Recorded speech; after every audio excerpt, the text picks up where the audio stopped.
I'm just learning one of the languages. I will silence everybody. What time is it? 9:03, all right. Close to an on-time departure. This poem is entitled Light Bearers. We are light bearers, stewards of a truth that insists on being shared, despite doubt or fear or imagined limitations.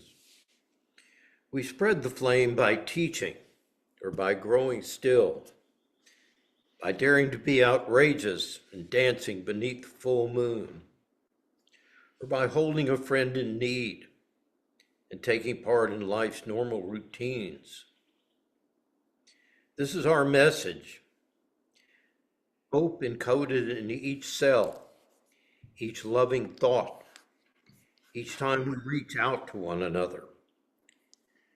There's truth that won't be stopped by toppling buildings, snipers' bullets, war clouds on the horizon, or the inner storms of grief, despair, and insecurity. We are the peace we've been seeking, the peace that stretches beyond the mind's need for form or understanding, the peace for which each human heart longs. Now is the time for the light bearers to offer up the truth of who and what we really are. I love that poem. It's a good reminder of why we're here, which is to rekindle the light in each other. That's something, that co-regulation, that is virtually impossible to do on your own.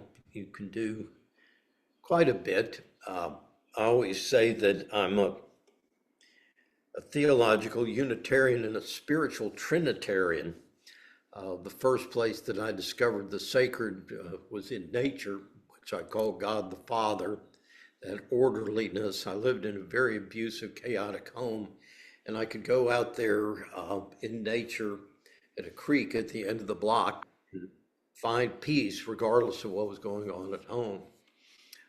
It was my refuge. I didn't know at the time what was happening, but very regulating to my system. And then I discovered in myself with my teacher, Vasavada, who taught me how to meditate, and discovered there was a peace within me as well. But it took me getting into recovery to discover that you all had anything to do with spirituality. I think the peace in me is the Holy Spirit. I think that when I connect with the peace in you, that's Christ energy. When you help me to regulate, remind me of who I am, then your Holy Spirit becomes my Christ. And that's what we acknowledge when we say namaste. We acknowledge the sacred in ourselves and each other.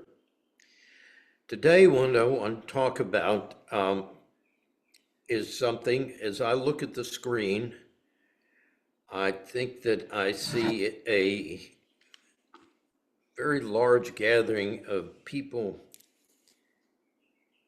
who we've now recognized are actually what we call neurodivergent. For those of you who don't speak neuroscience, and it's a fascinating time to be following this stuff, what they know now is that we have neurodivergence, that not everybody has the same brain. And not only are our brains different, even though we look the same on the outside, but our brains can be radically changed by our experience. So that when we look at people who have been through severe trauma, whether the trauma of war, and today is D-Day, reminder of one of the most violent wars ever fought, that the kids who grow up in abusive homes have the same changes in their brain. It literally changes the structure of your brain, which you can see now in functional MRIs. Well, what they discovered when they began to look at brains, okay, this is not the particular one that I wanted. Hang on just a second. They discovered that 20% of us human beings have different nervous systems, that we're literally hardwired to feel everything more deeply. How many of you were shamed for being too sensitive? Felt that you were overwhelmed by life, that you experienced it more deeply than other people did, that you could actually feel other people's emotions in your body, that it wasn't just that they were telling you things, it wasn't an intellectual empathy. How many of you literally had the painful sensations of their emotions in your body?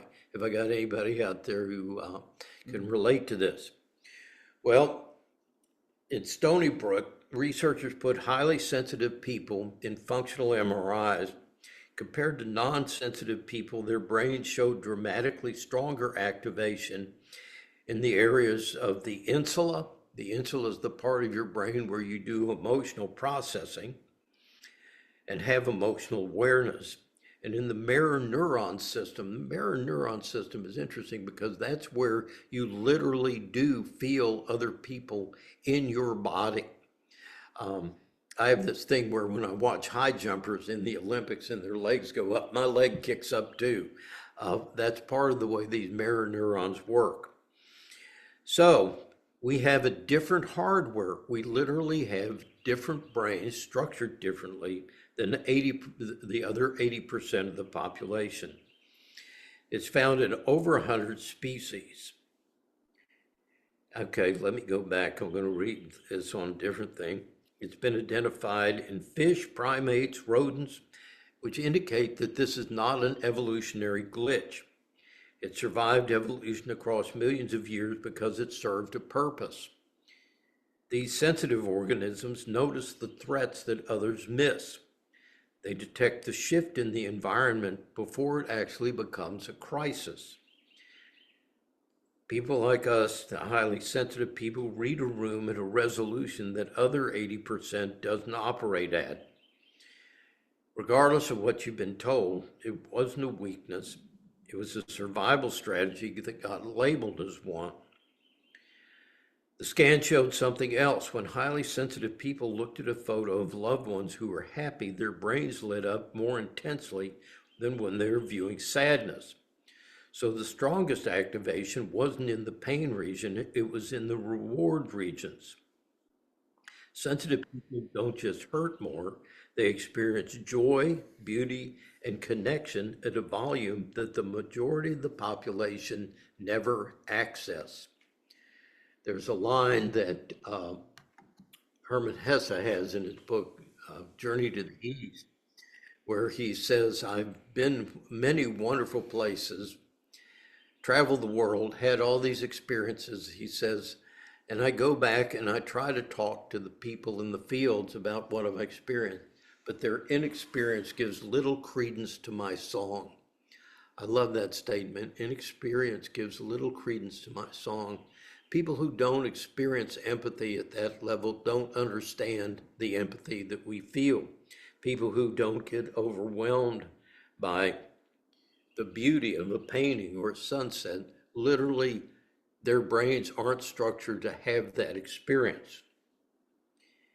The culture told you that sensitivity was a deficit, but the brain scan says it's a wider bandwidth.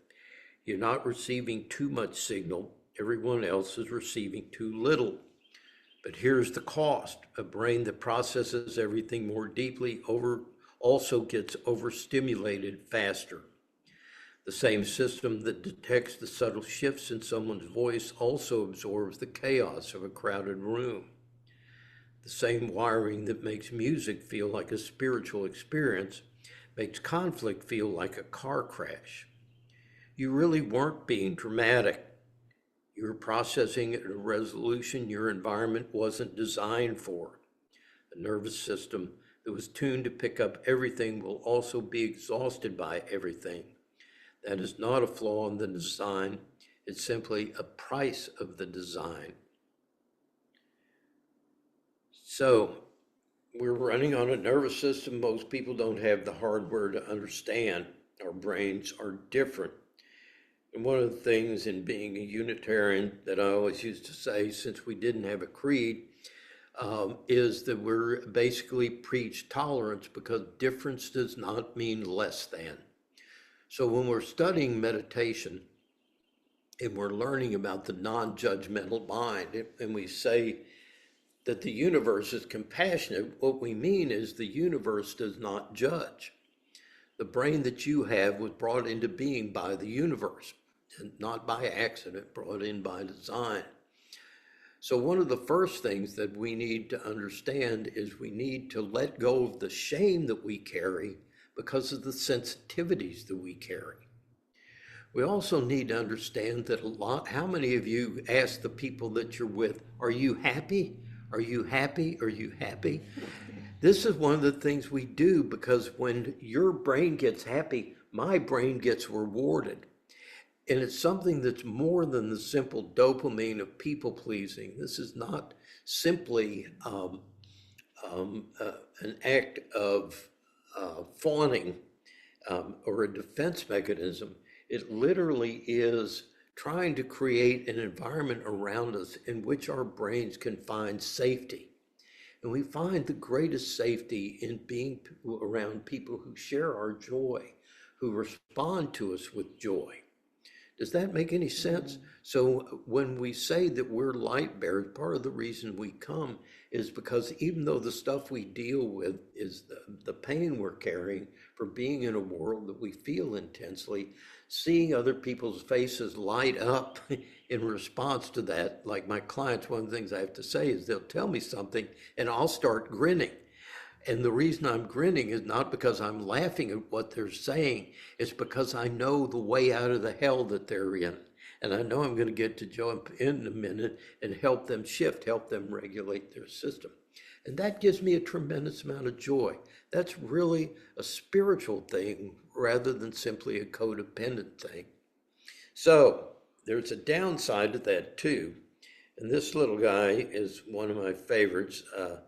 He walks through the forest and films his little thing, and I call him okay.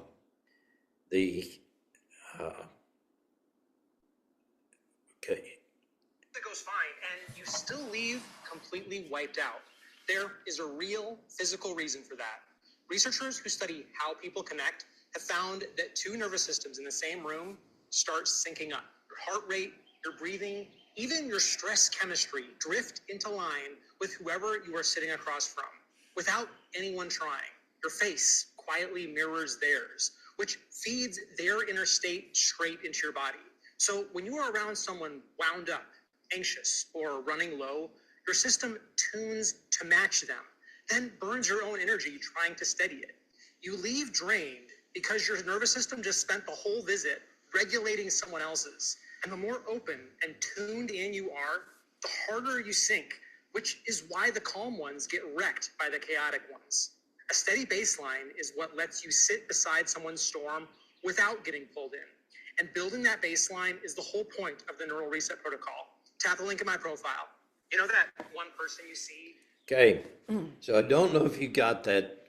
It's talking about the people that I call energy vampires, that you sit in a room with them and you just feel the life force getting sucked out of you. Anybody know people like that? Drained. Okay, that you get drained. You're not making that up, okay? That's literally happening to your body. So not only do we have these brains that are doing this, we also have the normal human brain.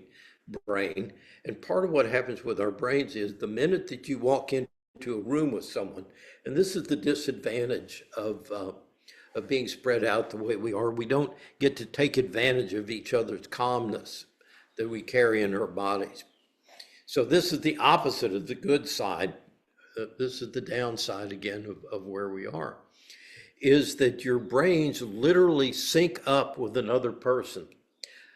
There's a thing I hand to my clients on how 12-step meetings work, because in my lectures for 25 years, I did a lecture on spirituality of 12-step programs. And I said, going to meetings literally changes your mood. You can walk in a horrible mood, and by the end of the meeting, about 2/3 of the people are smiling.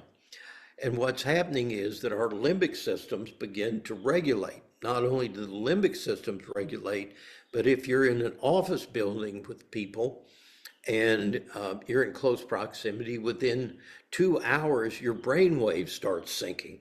So we literally are inside each other's bodies energetically in ways that we're just now developing the tools to be able to detect what's happening. So you're not making this up. It really is possible for you, particularly if you're very sensitive, to sit with a person who's angry or who's depressed or who's kind of manically overexcited and be exhausted, even though you're not doing anything, okay, through this connection. So we used to call this cording, an energetic cording. We now know that that's a real deal and that you can even be energetically corded over distances with people.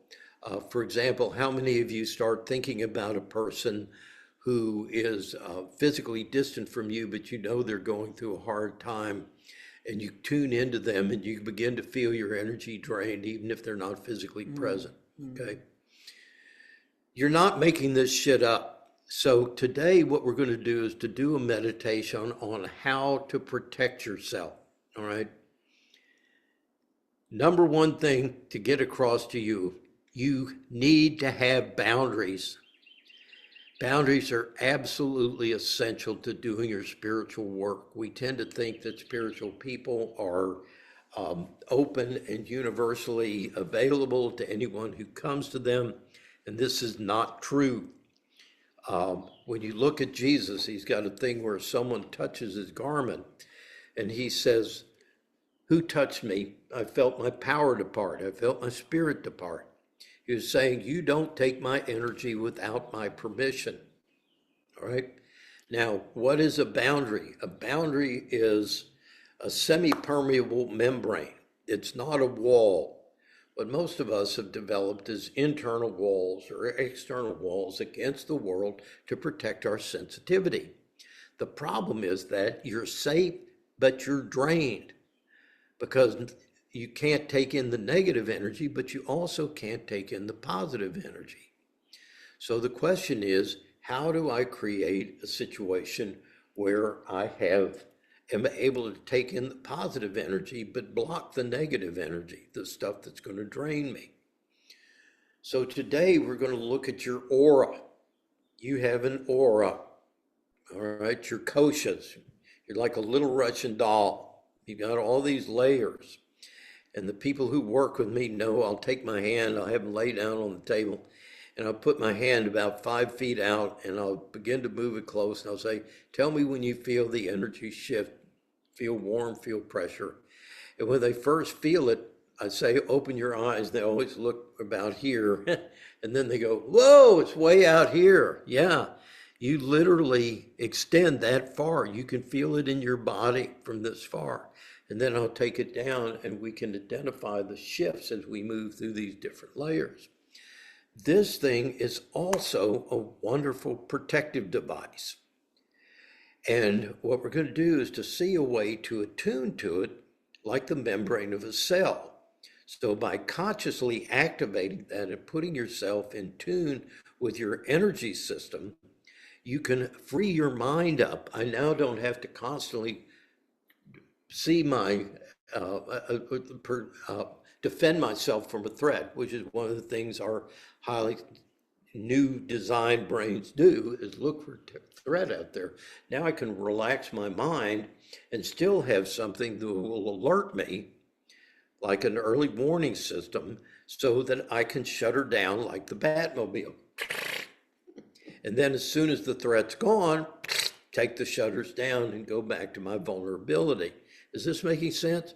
It also enables me to keep my heart chakra open to receive things. So mind is open, heart is open, body is soft and vulnerable.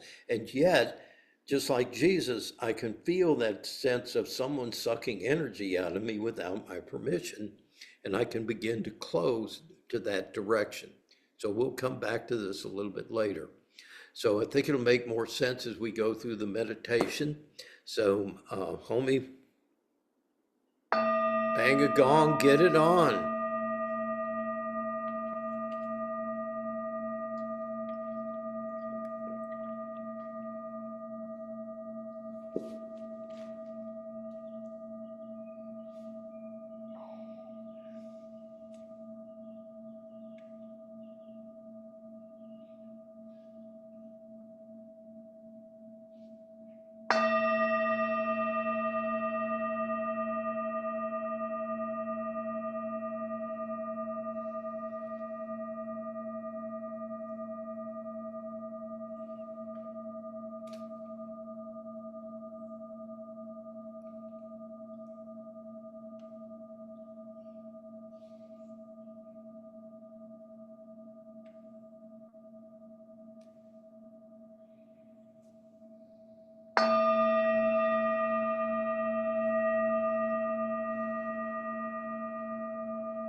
So as you settle in, as we've done before, begin to attune yourself to your breath.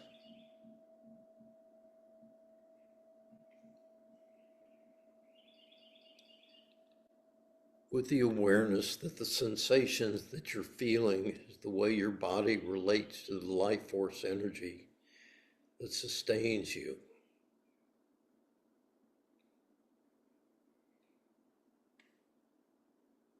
The sacred, which has no form, becomes sensible when it hits the senses of the body. So we know God as pressure, as temperature,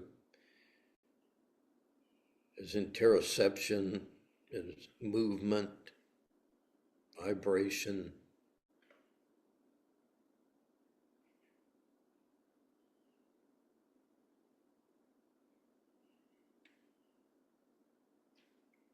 Breathing in and feeling that life force energy as the cool, biting quality of the in-breath.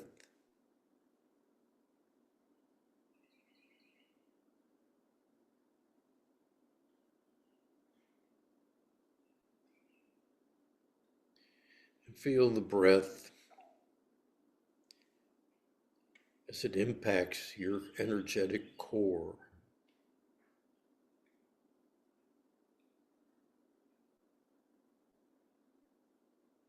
And see if you can identify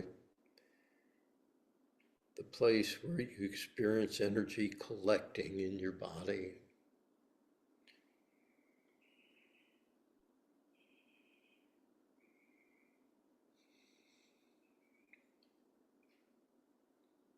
Could be the heart, could be third chakra, second chakra. If you do Tai Chi, could be sixth chakra on the forehead.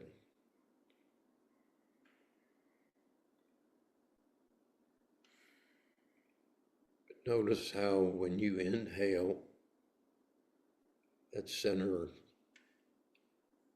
becomes more intense, like blowing on coals in a fire.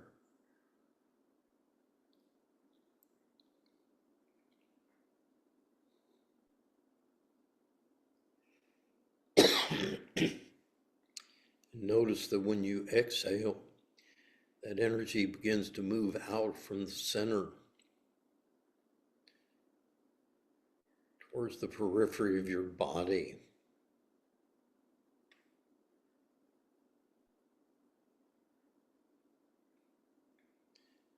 Just like when you stop blowing on the coals and the flames begin to move out along the log. Each breath like a bellows.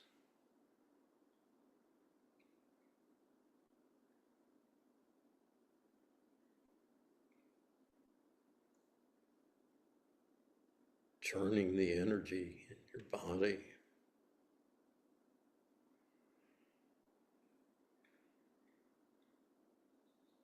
And try a little experiment. Bring your awareness to your hands. And see if you can feel your breath in your hands.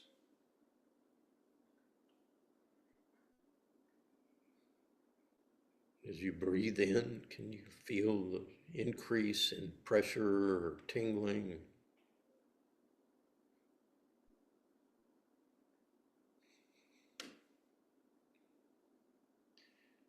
As you breathe out, can you feel the energy releasing?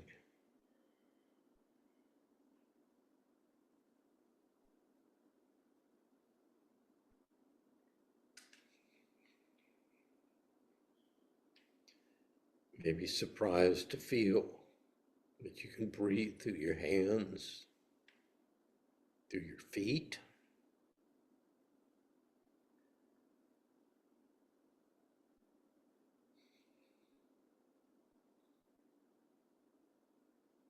When I say we're nourished by energy, this is what I mean.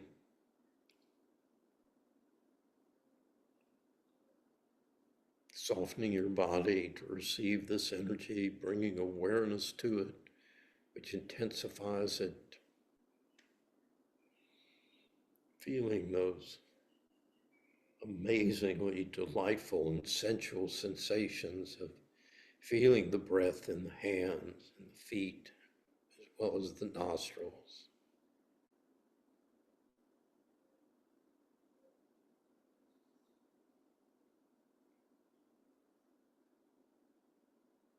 Now let's play some more. See if you can detect the sensations on your scalp.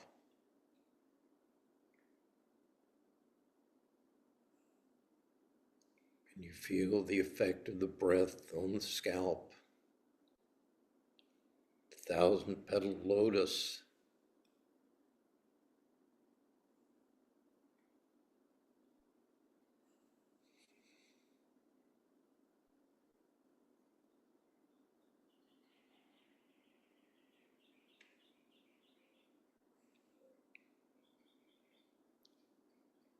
See if you can feel yourself receiving that yang energy, spaciousness, of invigoration, of inspiration and enthusiasm, curiosity.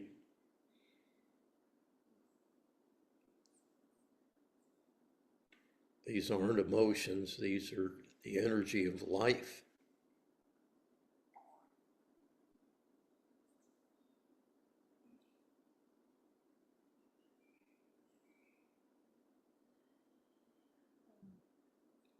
Breathing energy in with the breath.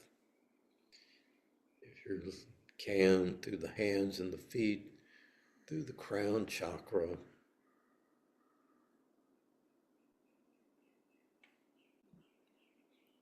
Feeling that sense of self expanding through those energetic sensations outward with your sense of self. Moving out into your aura with the out breath.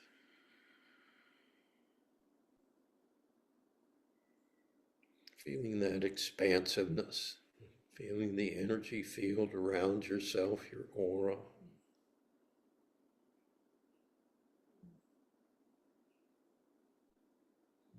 Noticing that your awareness fills that space when you bring awareness to it.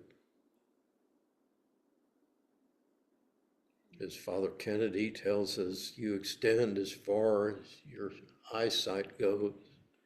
Your awareness extends that far. See how far you can feel your connection with life, the interaction in your aura as you breathe.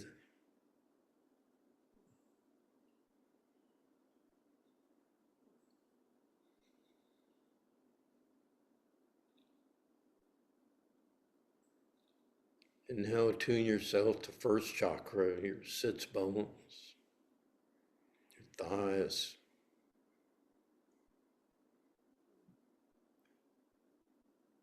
And see if you can feel yourself drawing up the earth energy like roots through your root chakra.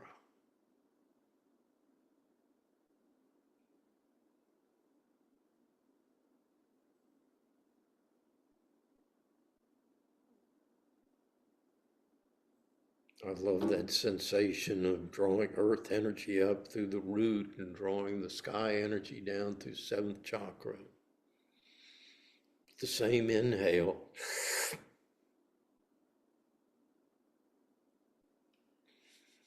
And with the exhale, feeling the energy moving down, extending into the earth, rooting you.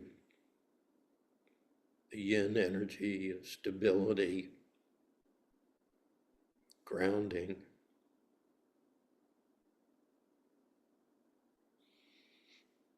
Warm, moist, heavy, dense.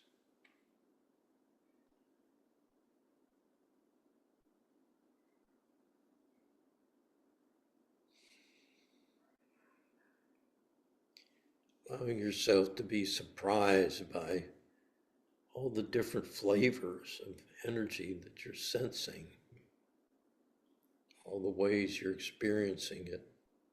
It's tingling, it's coolness, it's warmth, heaviness, lightness, expansiveness, contraction.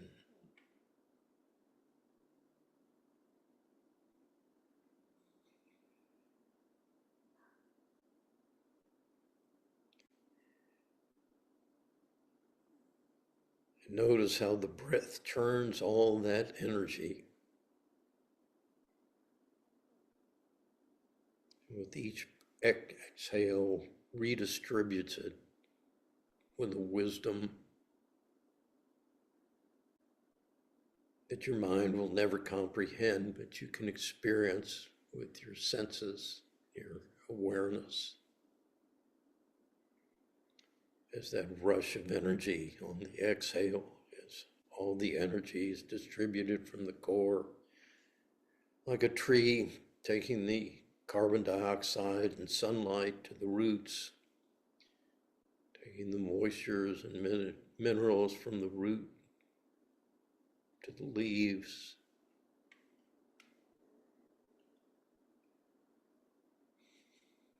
feeling that energy moving out.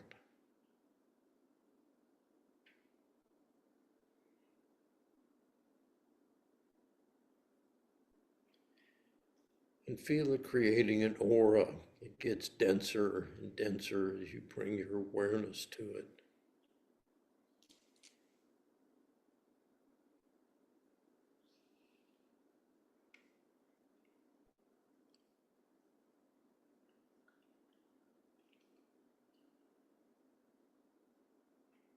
And this aura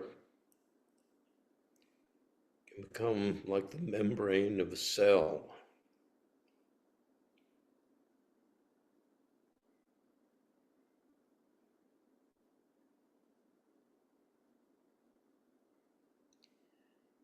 As you breathe in, it allows what's good and what's wholesome, what's congruent with the integrity of your being to come in.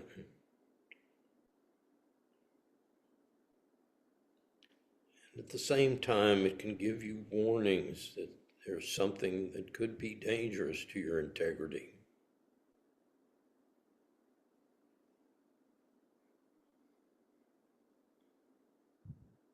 You begin to feel that energy leaving you or disrupting the harmony of your inner energy.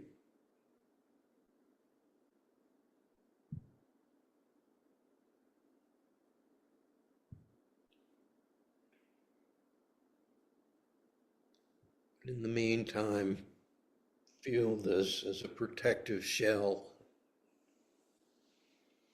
protective boundary, allowing you to relax your mind into a state of spacious awareness, to open your heart without fear of criticism or rejection.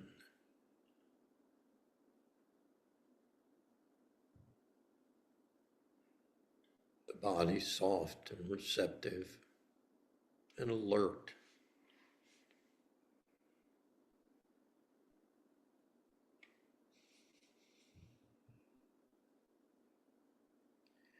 And just be aware with every out breath you can discharge any energies you're carrying.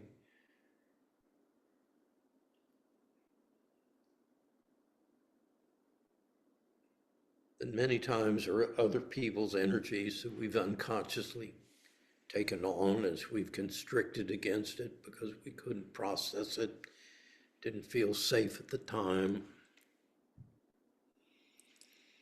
Any anger, any sadness, grief that's hanging around, going out with the out breath, beyond this membrane.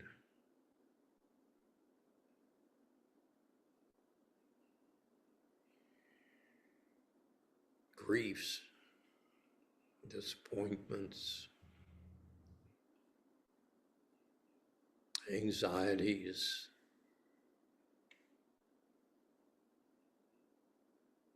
Each breath is a miracle, brings in nourishment. And with the out breath, it cleanses.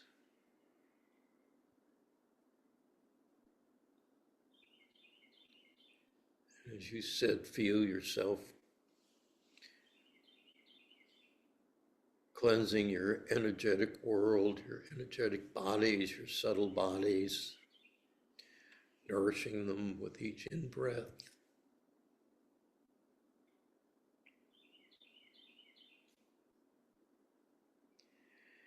And I've modified the unity prayer for protection.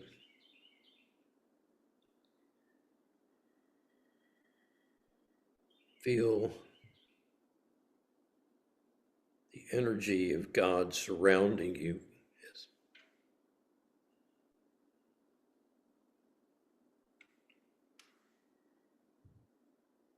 Nourishing you.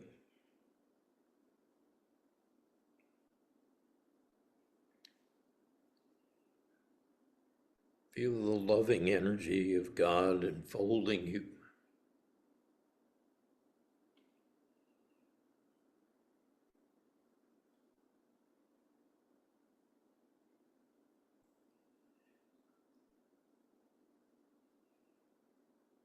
Feel the powerful energy, God, that life force energy protecting you.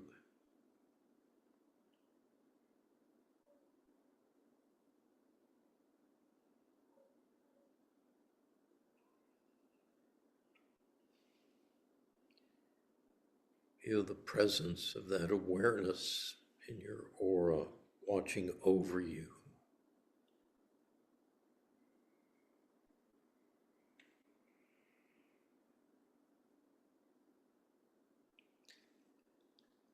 And allow yourself to settle into that deep trust that allows you to connect fully with life.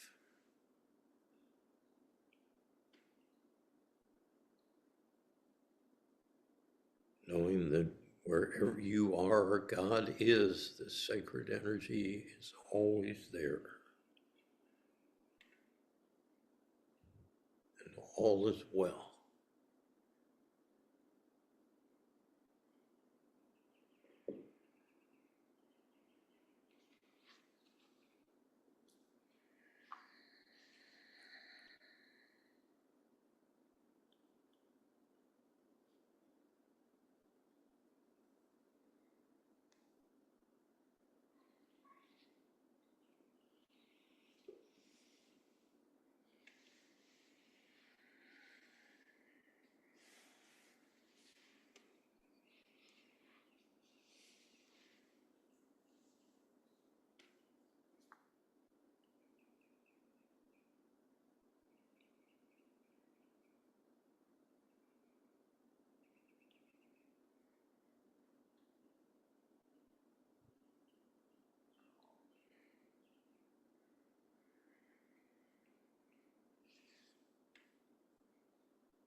So Hans's friend is David. Mm-hmm.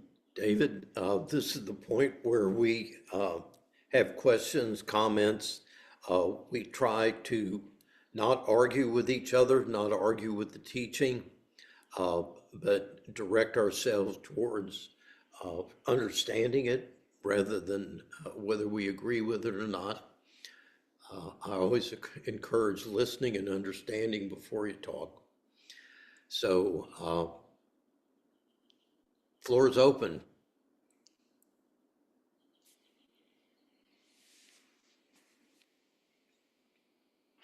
Who do we just lose? Did we have a? I have an item not to be up for argument or other kind of debate or anything, but touching the hem of Jesus' garment. That's an interesting pathway to talk about and to read about, it seems to me. And I just wanted to mention that with no follow-up, but just to because it caught my eye. That's all. Thank you. Good. Yeah, it's interesting the kind of things that we heard, I always sat in church and they told me all these stories and stuff, and they told me to love my enemies and do all these things, but they never told me how. And so it was through Eastern religions that kept the spiritual aspects of the traditions. We've been taught Christianity and Judaism and Islam through moral terms, not through spiritual terms. And therefore we've created severe misunderstandings of what the teachers were saying. So beginning to see and hear them from a spiritual perspective and connected with what we're doing has made me a better Christian. I don't believe in Jesus as the Christ, but I do believe in his teachings and try to practice them. So he's a good bhakti teacher. Anybody else? Can you tell me where you were reading from right before the meditation? Yes, I was reading from Instagram. I totally nerd on Instagram. I've gotten into some very nice algorithms on neuroscience, and it's amazing what you can find on it. Also, people are picking up a lot of AI, so they will have it filtered through the AI, so you get repeats of a lot of it, but then different individuals put a different spin on it. So I can see one that I really like is the Mind Body Hub.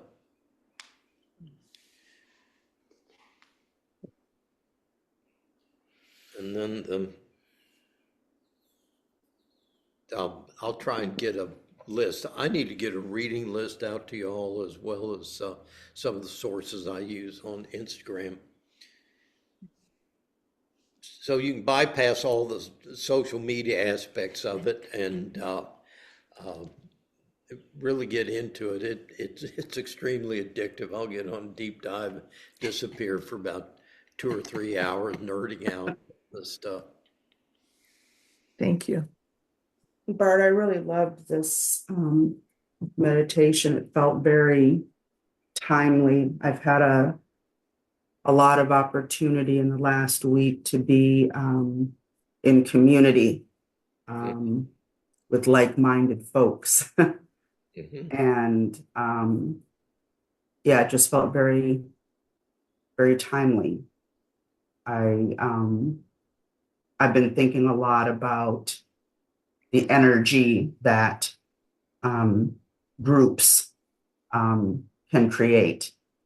And I don't know, I've just been thinking about that. Like I said, I've had several opportunities in the last week to be in large groups of people. And it's felt really good. It's been just beautiful and loving and happy. And it's just, yeah, it's felt really, really good and powerful. And yeah, it's been a good week.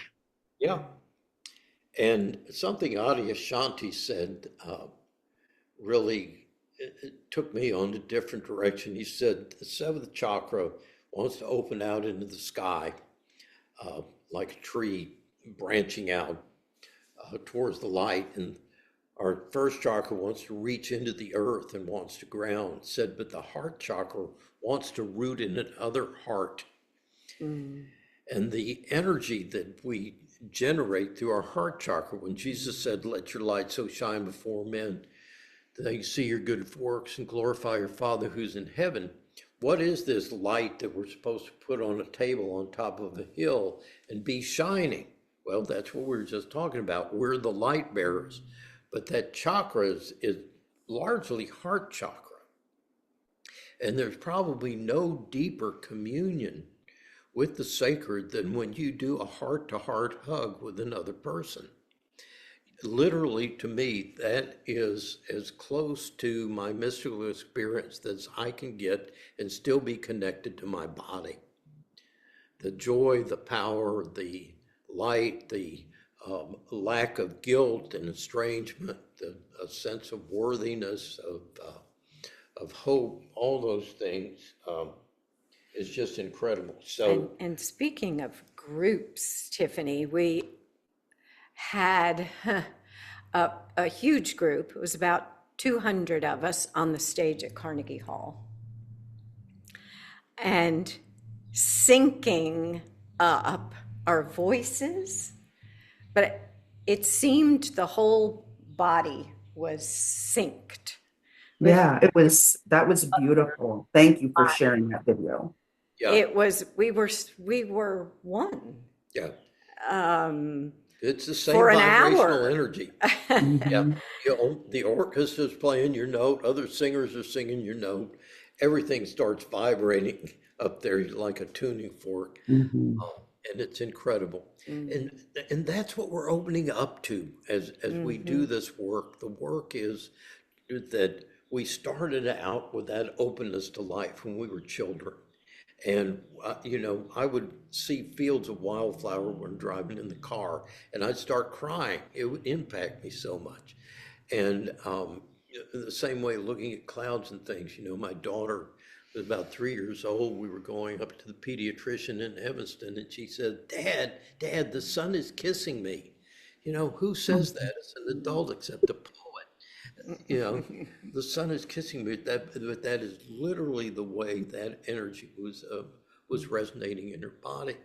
So we've got all these energy wounds that we've had where we closed and we trapped that energy in your body. I literally thought I was crazy and I thought I was evil when I went into therapy. And I protected other people from the energy I carried. I literally felt that evil could jump onto someone else if they got too close to me. I don't know if any of you can relate to this. It took me a long time to figure out that was my mother's energy that I had trapped in my body as a kid when she'd holler at me or beat me, and I'd go and constrict. That constriction protected me, but it also trapped that energy in my body. So what we're doing here is finding a safe place, beginning to be aware of that energy, and then a breath at a time in safety, begin to release it and let it go. So what we just tried is really a form of somatic healing. You're really letting go of energies in your body that you're carrying that aren't your energies. Highly sensitive people, like it said, we get drained by other people, but we also carry on their trauma, which can be generational. We're now talking about generational trauma.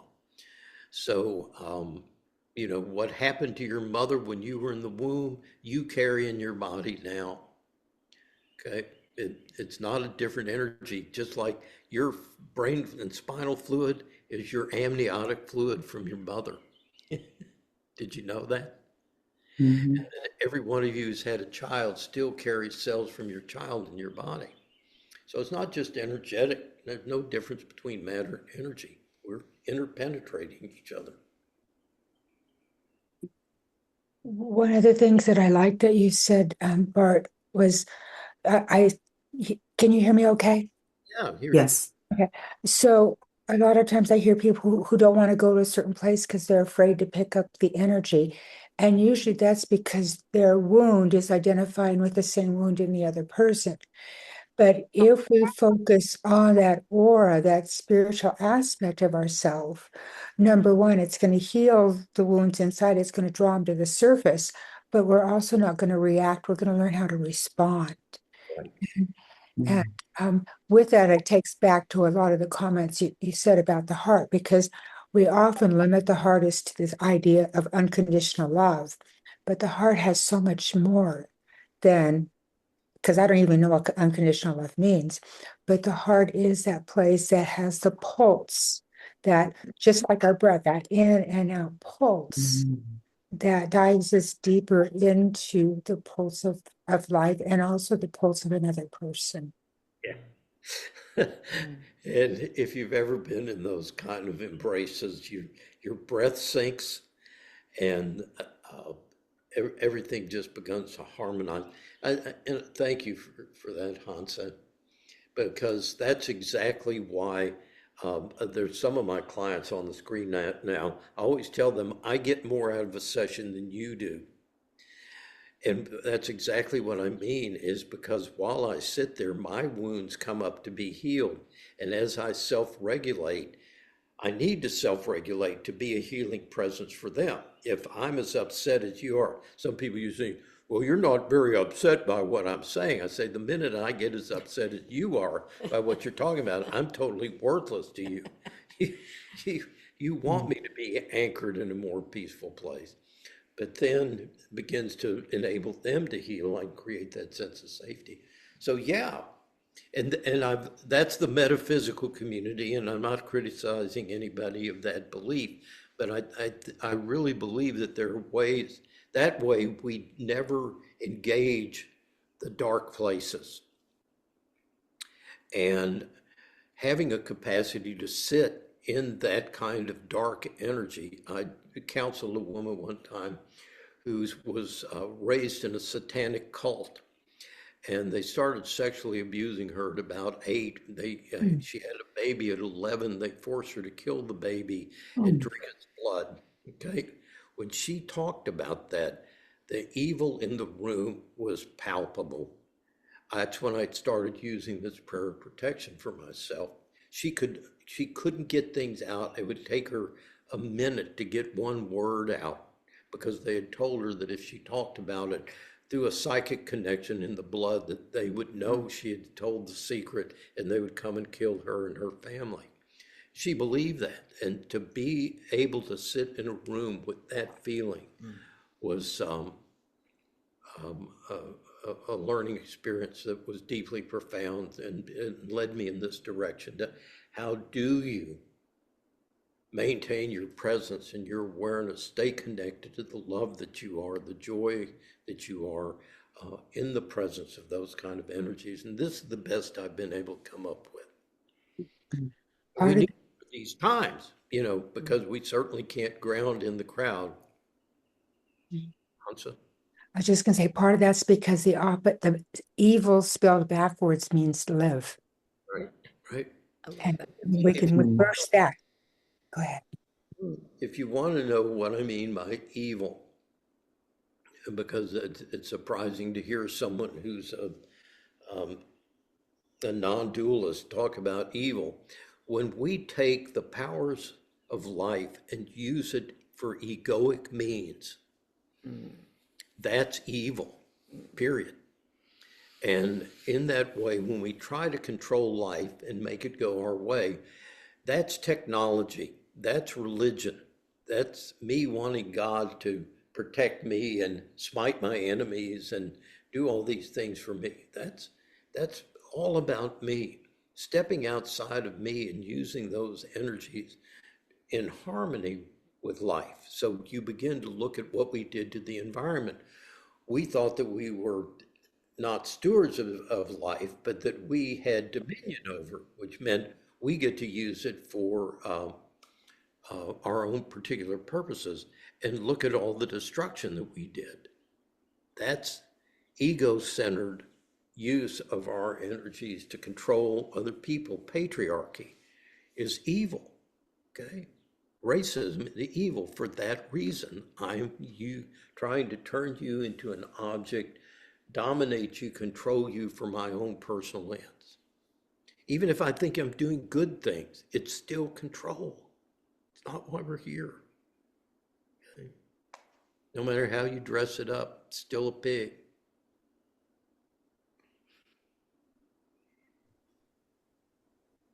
Anybody else? I still don't know who's on the Samsung. I'd like to chime Yeah, in. Oh, okay, go, sure. Hannah. Y'all can hear me okay? Yep. Yes. Okay, something that was said really resonated with me. You were talking about walls versus permeable, Boundaries. Yep. boundary. You said with walls you're safe yet drained. Mhm. Uh, that really resonates, because sometimes there are particular people who consistently and constantly can, bring up triggers in us. Right. And so it's easy just to avoid those people altogether. Uh, but what you were talking about, keeping your heart open, I've really been working on that because I've really become aware of, I can feel, my heart, my heart chakra closing to keep me safe, and just learning to breathe through that, to remain open and vulnerable. Yeah. And somebody, Hansa, when you said listening to respond, that I enjoyed that as well. Yeah. Hi, Bart, this is Ajna on the Samsung. Can you hear Gosh. me? Yeah. Yes. Yeah, I did want to share something that happened to me. I'm on my phone because my stupid computer won't start. So anyway, here I am. And about 2 weeks ago, I was struggling with a really one of my deep deep lows. I mean, I was 6 feet below the bottom. Right. And I happened to see a couple that I'd met, a mother and daughter, who I'd talked to when they were walking, and seemed to be very lovely people. And I saw them walking, and they were made a turn onto my side of the street. They were in my driveway, and something told me, get out there. And I ran out of the house, and the daughter is much taller than I am, and she's, how shall I put it, fluffy, very fluffy. And we usually hugged, and I went up to her and we hugged, and I hugged her tight and she hugged me tight, and just suddenly I just burst into tears. Yes. And I felt such a relief. And mother and daughter were both so kind. They didn't ask me any questions. All Oh, they did was greet me and let me know they really cared for me. And it was, I mean, it was a wonderful experience, and it really broke through what the depression it was, and it was an amazing experience. That's beautiful. that is a great story. And that's what we can do for each other. I want to show you the flip side of that, which, if I can find it, well, I'm not going to spend time. Oh, there it is. This is something I use with my people a lot. So it's Lady from Lady and the Tramp, and there's a hand coming down that says genuine connection. And she's saying, my traumatized ass thinking it's a trap. You know, uh, that's when the thing is closed a little too tight that we can't even receive the hug you were just talking about that could liberate us from our dark place. So let's go ahead. Linnell's got to get to a wake, so he needs to ohm us out. Thank you, everybody. Deep breath in. Oh.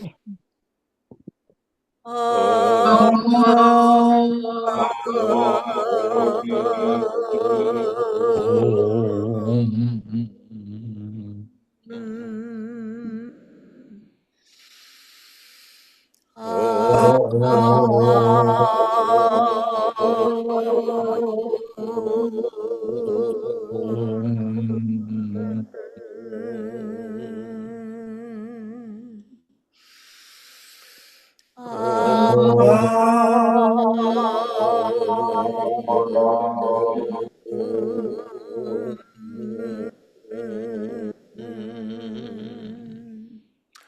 Wow. Have a great one, people. Love you Love you all. guys Thank so you. much. Thank you, Bart and Linnell. Love y'all. Thank Love you you. too. Love Thanks you. for Thank today, y'all. See y'all Bart. next time. Love this Thanks, meditation. Hannah. It Glad to sure have hit you, right. David. Hope we'll see you again. Yes. Mwah. Yeah. Love all Thank of you. you.